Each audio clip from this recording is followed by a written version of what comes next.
नमस्कार साथियों, मैं Sushil Kumar, accountant Indian railway आप सबका सुशील भटेसर यूट्यूब चैनल पर स्वागत करता हूं। अभी 2025 की पहली वैकेंसी एएलपी आ चुकी है, उसके फॉर्म भरने स्टार्ट हो चुके हैं।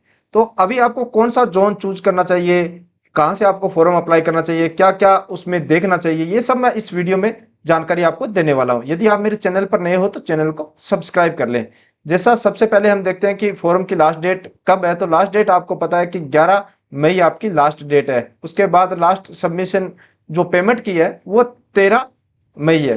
यानी 11 मई से पहले पहले आप फॉर्म अप्लाई कर दें, क्योंकि बाद में सर्वर बिजी हो जाता है। तो इससे बढ़िया यही होगा कि आप 6-7 मई से पहले पहले फॉर्म अप्लाई कर दें, क्योंकि 12 अप्रैल से फॉर्म अप्लाई होना स्टार्ट हो गए हैं। और इस बार टोटल पोस्ट 9,970 है, जो पिछली बार से लगभग हाफ इस बार पोस्ट आई है। तो अब किस आधार से आप जो आरआरबी है या जोन है उसको किस आधार पे आप चूज करोगे, इस वीडियो में हम जानने वाले हैं। तो वीडियो में आगे बढ़ने से पहले मैं बता दूं, यदि आप रेलवे के किसी भी एग्जाम की तैयारी कर रहे हो तो टेक्स्ट बुक का पास प्रो परचेज आपने अभी तक नहीं किया है तो टेक्स्ट बुक की कामयाबी एक्सप्रेस से चल रही है, जिसमें yearly text book pass pro मात्र 615 रुपए में मिल रहा है।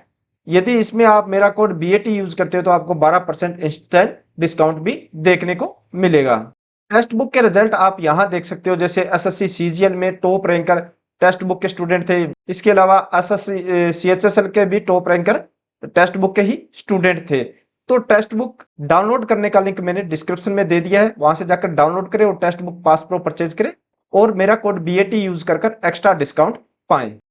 अभी हम चूज करने के लिए कुछ आधार लेके चल रहे हैं कि किस किस आधार से। जैसे एक होम आरआरबी या होम जोन से अप्लाई करना चाहिए, दूसरा हाई वैकेंसी जहां है वहां से कुछ लोग अप्लाई करते हैं, और कुछ प्रीवियस ईयर के लो कट ऑफ जो जोन रहते हैं वहां देखकर अप्लाई करते हैं। और कुछ फॉर्म फिल का जो डाटा आता है, हालांकि ये बिल्कुल सही डाटा नहीं आता, बिल्कुल फेक डाटा होता है, फिर भी कुछ लोग इसके आधार पर फॉर्म फिल करते हैं। तो हम इसी के आधार पर मैं बताने वाला हूं कि आपको कहां से फॉर्म अप्लाई करना चाहिए।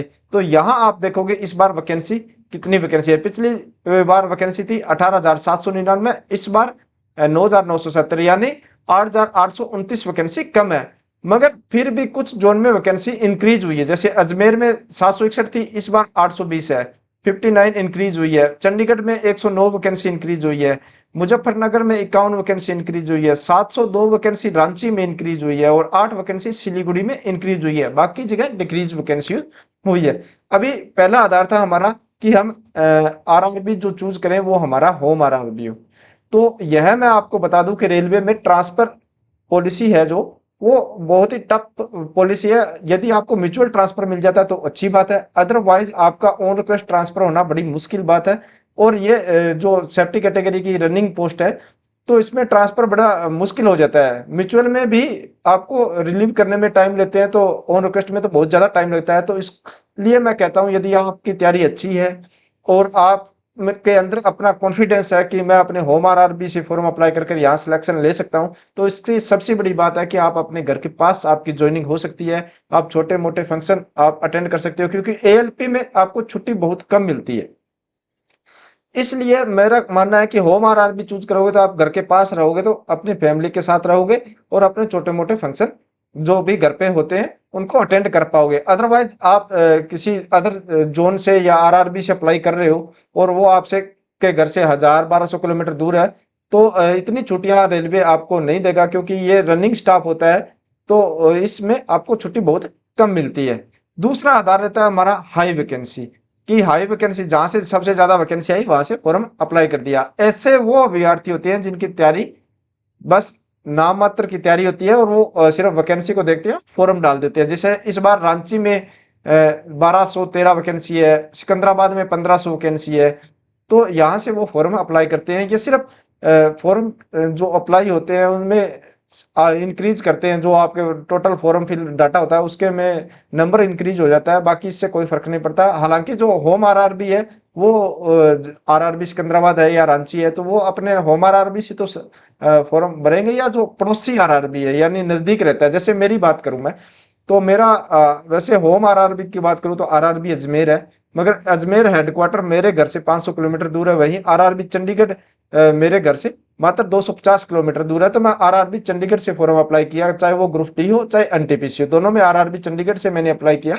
और अब मेरे घर से जो मेरी पोस्टिंग प्लेस है फिरोजपुर, वो मात्र 180 किलोमीटर है। यदि यही मैं अजमेर जोन से अप्लाई करता तो मैं घर से 400 से 500 किलोमीटर दूर पोस्टिंग होती। तो यह सब भी देखकर जो जैसे रांची या सिकंदराबाद वाले हैं, तो वहाँ वो स्टूडेंट भी आएंगे जो नियरेस्ट आरआरबी वाले हैं। तो 2 नंबर पॉइंट हमारा ये रहता है कि हमने हाई वैकेंसी के अकॉर्डिंग ऐसे लोग ही होते हैं जो एवरेज तैयारी करने वाले हैं। फिर होता है प्रीवियस ईयर की जो लो कट ऑफ रही है, उन आरआरबी से आपके फॉर्म अप्लाई करने वाले।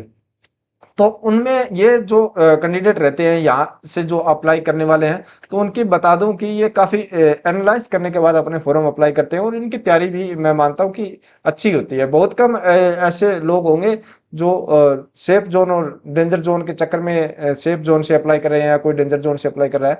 यदि आप एनालाइज करके कहाँ से आप फॉर्म अप्लाई, उसमें आपका एज भी देखा जाता है कि लास्ट चांस है आपका, तो हम ऐसे जोन से अप्लाई करें कि वहाँ हमारा सिलेक्शन हो जाए।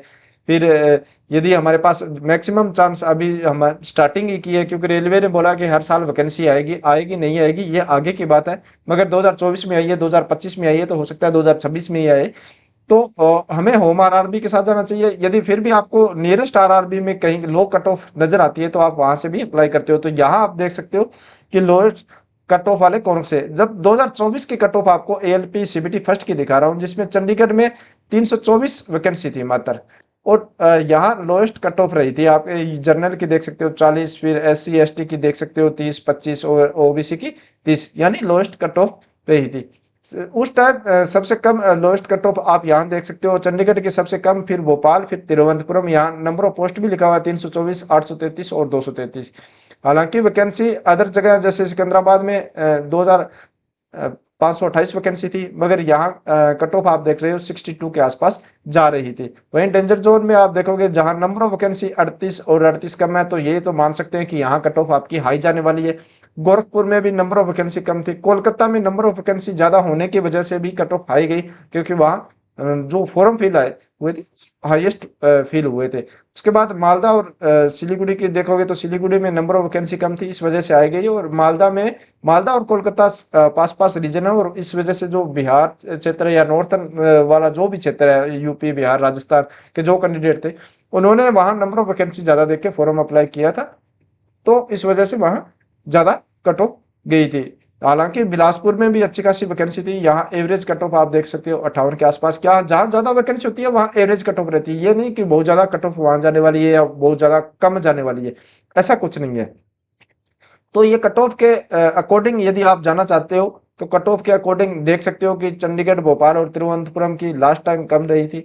तो इस बार भी हमेशा भोपाल और तिरुवनंतपुरम तो हमेशा हर वैकेंसी में आपका सेफ जोन रहता है, तिरुवनंतपुरम के साथ जाते हो। चंडीगढ़ एवरेज में रहता है, मगर एएलपी 2024 की बात करूं तो सबसे कम चंडीगढ़ की कट ऑफ थी सीबीटी फर्स्ट की।